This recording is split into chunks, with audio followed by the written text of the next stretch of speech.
Donbas में रूस की जो आर्टिलरी है वो एक्शन में नजर आई है, उसकी तस्वीरें सामने आई हैं। वो तस्वीरें आप देख रहे हैं। कठिन हालात के बावजूद विध्वंसक हमले जारी हैं। डोनबास में किस तरह से हमले किए जा रहे हैं एक दूसरे पर। कुपियांस्क इलाके से भी तस्वीरें सामने आ रही हैं। कुपियांस्क इलाके में 25वीं ब्रिगेड के तोपखाने ने कहर ढाया है। जो तस्वीरें हैं वो बता रही हैं कि किस तरह से तोपखाने से तोपों के जरिए यहां पर कहर ढाया गया है। एएफयू की तैनाती वाली जगहों पर गिराए गए हैं गोले तोपखाने की तरफ से। आर्टिलरी पूरे एक्शन में दिखाई दे रही है। डोनबास इलाके में कुपियांस्क की तस्वीरें भी आप बिल्कुल। और हमारे साथ यूक्रेन से इस वक्त कीव से कुलदीप जुड़ चुके हैं। सीधे कुलदीप के पास चलते हैं।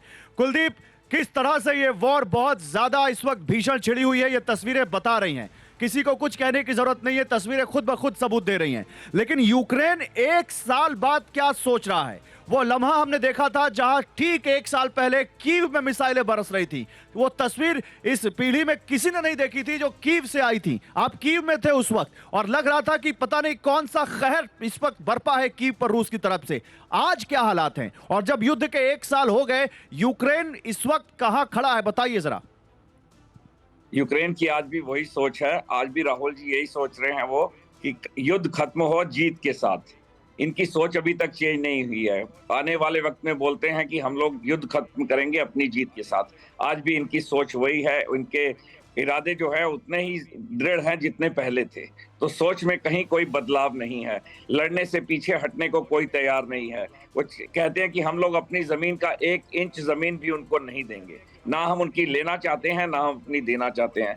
जब भी युद्ध खत्म होगा तो जीत के साथ होगा। और मुझे अभी तक कंप्रोमाइज के ऐसा कुछ चांस कुलदीप, ये तो चलिए आप लीडरशिप की बात कर रहे हैं, लेकिन अभी आम यूक्रेनियंस क्या सोच रहे हैं? जिन्होंने अपना घर खोया, जिन्होंने अपने बिजनेस को खोया, जिन्होंने अपने घर वालों को खोया, वो क्या सोच रहे हैं? देश के लिए सब कुछ खोने को तैयार है बोलते हैं। जो गए वो गए, लड़ेंगे, आखिरी सांस तक लड़ेंगे। यही इन लोगों की सोच है। कहीं पे भी मैंने 1 साल हो गया बात करते हुए, कहीं पे भी कुछ चेंज मुझे नजर नहीं आया अभी तक।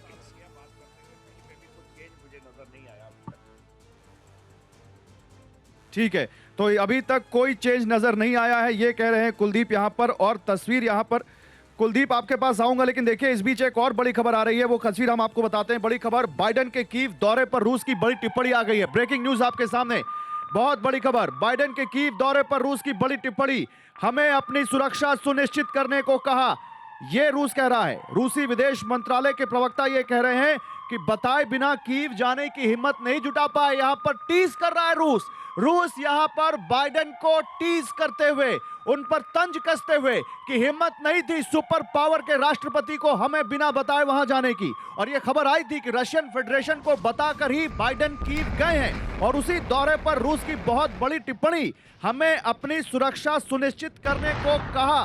संजय जी, ये क्या है? ये तो मतलब रूस टॉन्ट मार रहा है बाइडेन को कि तुम्हारे अंदर इतनी हिम्मत नहीं कि हमें बिना बताए तुम कीव जा पाओ। देखिए, सीधी सीधी बात है। पुतिन के भाषण से 2 बातें साफ आती है। पुतिन कहता है कि लड़ाई यूक्रेन से नहीं है, लड़ाई जो यूक्रेन में हुकूमत है उससे है, और वो हुकूमत मोहरा बना हुआ है अमेरिका का। तो सीधी सीधी लड़ाई अमेरिका और रूस की लड़ाई है, पहली बात। दूसरी बात यह है कि देखिए 2 तरीके से यूक्रेन और वेस्ट बटा हुआ है। एक पीस कैंप है और एक जस्टिस कैंप है। पीस कैंप जो कहता है सीज फायर कर दो, उस पर जो हुकूमत है यूक्रेन की वो मानना नहीं चाहती। और जस्टिस कैंप है कि जब तक रशिया उस 4 क्षेत्रों को जो रशिया अपने कब्जे में ले चुका है और उसको एक फ्री जोन रखना चाहता है, जब तक वो खाली नहीं करेगा हम नहीं मानेंगे। तो कहीं पर भी ये लड़ाई कहीं नहीं जा रही है, ये लड़ाई आगे बढ़ रही है।